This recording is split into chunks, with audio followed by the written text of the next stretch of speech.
अस्सलाम वालेकुम नाज़रीन, आप यूट्यूब चैनल देख रहे हैं। मैं इमरान खान हूँ। पाकिस्तान में 14 अगस्त मनाई गई जश्न आज़ादी और भारत में 15 अगस्त मनाई गई वो उनका जश्न आज़ादी।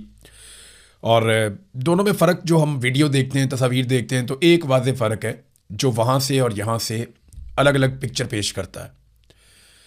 पाकिस्तान के अंदर जो मरकज़ निगाह या जो मरकज़ी हैसियत जिस शख्सियत को मिली तकरीबात के अंदर, वो फील्ड मार्शल आसिम मुनीर है, एक सरकारी मुलाजिम, एक फ़ौजी ऑफिसर जिसने रिटायर हो जाना है और जो एक्सटेंशन के ऊपर है।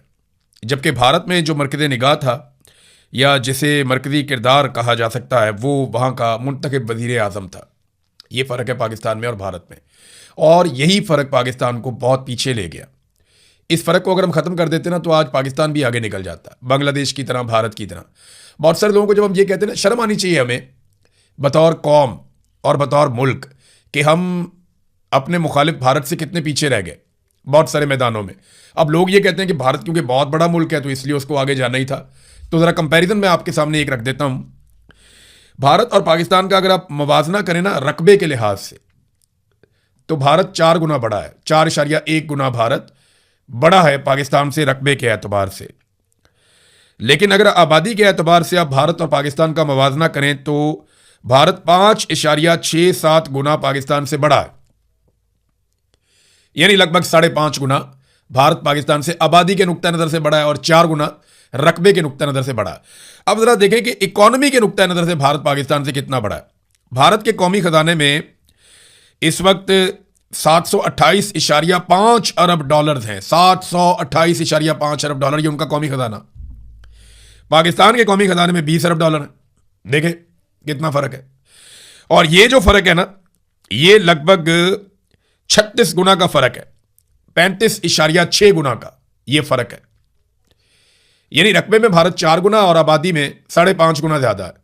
जबकि जो कौमी खजाने में पैसे पड़े हुए हैं उनके एतबार से वो 36 गुना पाकिस्तान से आगे है।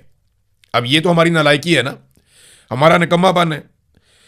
फिर अगर आप ये देखें कि एक्सपोर्ट्स पाकिस्तान की कितने, जब बांग्लादेश भी इसमें पाकिस्तान से आगे है, ये भी आप अपने ध्यान में रखिएगा। पाकिस्तान के बाद 20 अरब डॉलर है तो बांग्लादेश के बाद लगभग 36 अरब डॉलर से जायद है एक्सपोर्ट्स।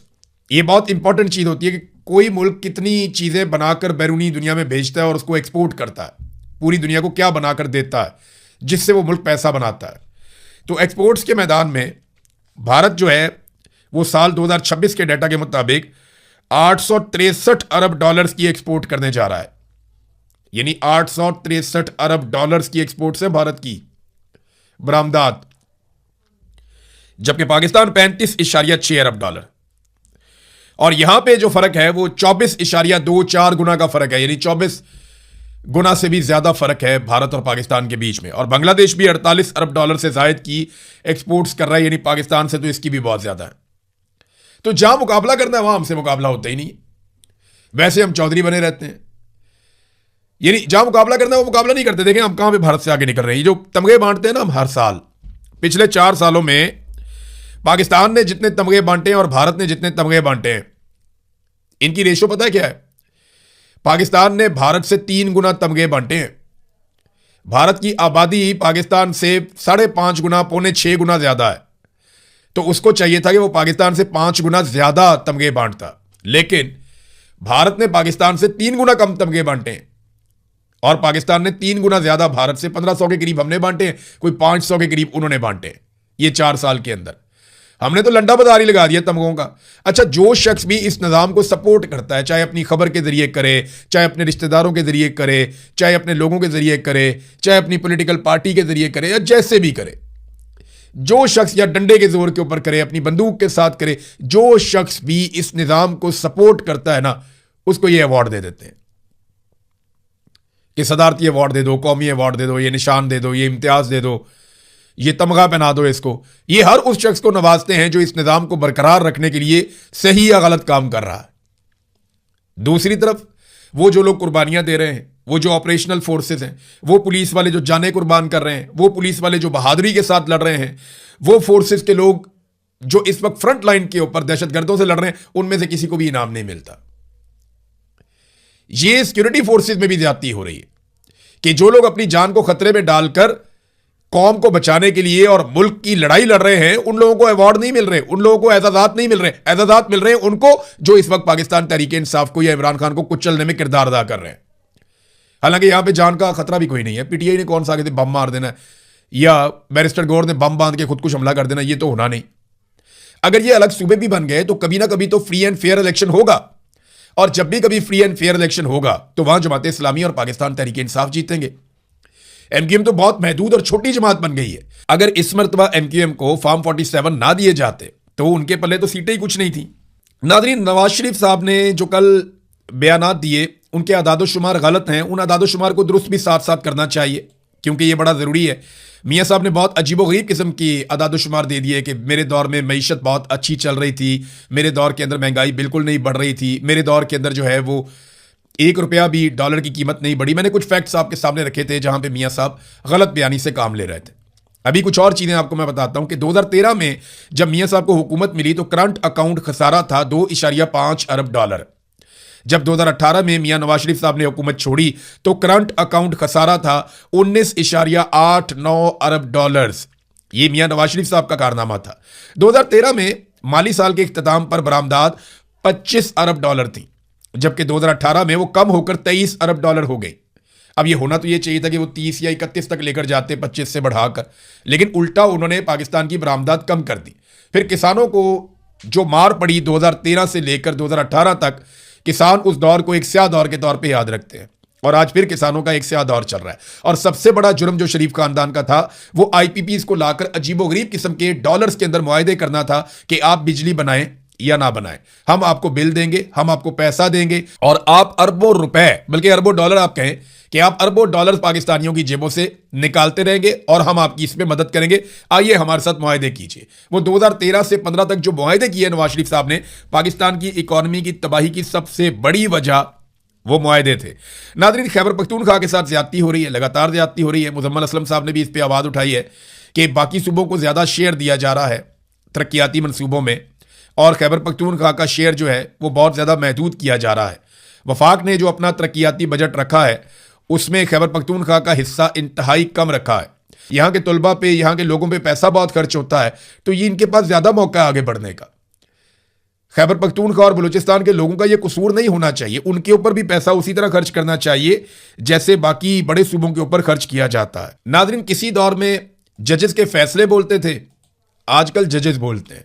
जस्टिस सरफराज जोगर साहब जो इस्लामाबाद हाई कोर्ट के चीफ जस्टिस बनाए गए आईनी तरमीम के बाद, अब वो एक तकरीर कर रहे थे 14 अगस्त के हवाले से। उन्होंने कहा 2 साल में पाकिस्तान ने दिफाई और सफारती लिहाज से जो चीज़ें हासिल की हैं, अल्लाह की बड़ी करम नवाजी है, अदरवाइज किसी ज़माने में पाकिस्तान का इस तरह का कोई नाम नहीं था। जजेस के फैसले बोलते हैं, उनकी खुशामद नहीं बोलती। ऐसा लगता है कि पूरा का पूरा निज़ाम और इस निज़ाम का हर बेनिफिशरी इस निज़ाम को बचाने में लगा हुआ है और इस निज़ाम की खुशामद में लगा हुआ है कि किसी तरह हम इस निज़ाम को बचा लें, क्योंकि हमारी अपनी बका भी इस निज़ाम के साथ है। और chief justice Islamabad high court इस निज़ाम का एक ऐसा मोहरा है जिसने निज़ाम को ना सिर्फ बहुत सपोर्ट किया, बल्कि वो ये जानते हैं कि जब तक ये निज़ाम रहेगा तब तक उनकी बका है, अगर ये निज़ाम चला गया तो वो भी चले जाएंगे। लिहाजा इस निज़ाम को बचाने के लिए ये लोग आखिरी हद तक जाएंगे। जजेस के फैसले बोलने चाहिए, लेकिन इनके फैसले क्या बता रहे हैं वो आप देखिए, पढ़िए, आपको समझ आ जाएगी कि कितनी जानिबदारी है इनके फैसलों में। ख़ास तौर पर जो अवामी मामलात हैं या जो सियासी मामलात हैं या जो एस्टेब्लिशमेंट की सियासत में मुदाखलत है, उस हवाले से इनके फैसलों में शदीद तरीन जानिबदारी है। नाज़रीन, पंजाब का एक ही ऐसा मनसूबा है जिसको मरियम नवाज का मनसूबा कहा जाता है, सुथरा पंजाब। अब वो एक करप्शन, गंदगी और नाअहली से लुथड़ा हुआ एक पंजाब मनसूबा है। यानी जो सुथरा पंजाब मनसूबा है, उससे अगर कोई कहता है कि लुथड़ा पंजाब मनसूबा, तो वो गलत नहीं कहता। हालात ये हो गए हैं कि समा टीवी जो हुकूमत का अपना टीवी है और हुकूमती वजीर का टीवी है, वो ये बताने पर मजबूर हो गया कि लाहौर से मुल्तान और मुल्तान से जनूबी पंजाब और लाहौर से लेकर ये अपर पंजाब तक हर तरफ गंद ही गंद है, हर तरफ गंदगी के ढेर फैले हुए हैं, हर तरफ बेड़ा गर्क कर दिया है, करप्शन है, नाअहली है। सुथरा पंजाब के फंड्स कहाँ जा रहे हैं कुछ समझ नहीं आ रही। हर कुछ अरसे के बाद कोई ना कोई खुदकुशी करता है। सुथरा पंजाब के जो बेचारे मुतासरा मुलाजमीन हैं वो एहतजाज करते रहते हैं, आवाज़ उठाते रहते हैं कि किसी तरह हमें पैसे मिल जाएं, हमें हमारी तनख्वाह मिल जाए, जो काम हम कर रहे हैं उसके बदले में जो पैसे हैं वो हमें मिल जाएं। फवाद चौधरी जैसा आदमी जिसने उस्मान बुज़दार की हमेशा मुखालफत की थी, यानी मैं भी ये सोचने पर मजबूर हो गया कि अगर मुझे कोई कह के कंपैरिजन करना है उस्मान बुज़दार का मरियम नवाज से तो मैं क्या करूंगा। देखें, प्रोटोकॉल मरियम नवाज का ज़्यादा है, ज़्यादा अच्छे कपड़े मरियम नवाज पहनती हैं, ज़्यादा मरियम नवाज अपना दिखावा ज़्यादा करती हैं, मरियम नवाज ने अपना रोब ज़्यादा बरकरार रखा हुआ है, ब्यूरोक्रेसी को दबा के रखा हुआ है, मरियम नवाज ने सिस्टम को चलाने के लिए अपनी तशहीर बहुत ज़्यादा की है और तशहीर के मैदान में तो उस्मान बुज़दार कहीं मुकाबला भी नहीं कर सकता। लेकिन जब गवर्नेंस की हम बात करते हैं तो फवाद चौधरी जैसा नाकिद, जिसने हमेशा उस्मान बुज़दार की मुखालफत की, हर प्लेटफॉर्म पे की, और मैं वो आदमी हूँ जिसने 12-14 स्टोरीज की थी उस्मान बुज़दार के ऊपर और बहुत सारी चीज़ों को बेनकाब किया था। लेकिन मेरा भी ये मानना है, और फवाद चौधरी का स्टेटमेंट देखें, हैरान कुन तौर पर बुज़दार हर लिहाज से मरियम नवाज से बेहतर वज़ीर आला था, ये फवाद चौधरी ने कहा। तो मुझे भी अब ऐसा लगना शुरू हो गया है कि वाकई में बुज़दार मरियम नवाज से बेहतर था, क्योंकि इन्हें गवर्नेंस की अलिफ बे तक का नहीं पता। इन्हें पता ही नहीं है कि ब्यूरोक्रेसी को कैसे चलाना है। इन्हें आइडिया, हर चीज़ में सिर्फ इनको डंडा इस्तेमाल करना है, क्योंकि डंडे के बलबूते के ऊपर ये इक्तदार में आए। उसके अलावा इनके पास है कुछ नहीं। तो अब तक के लिए इतने ही। अपना ख्याल रखिएगा, अपने चैनल का भी। अल्लाह।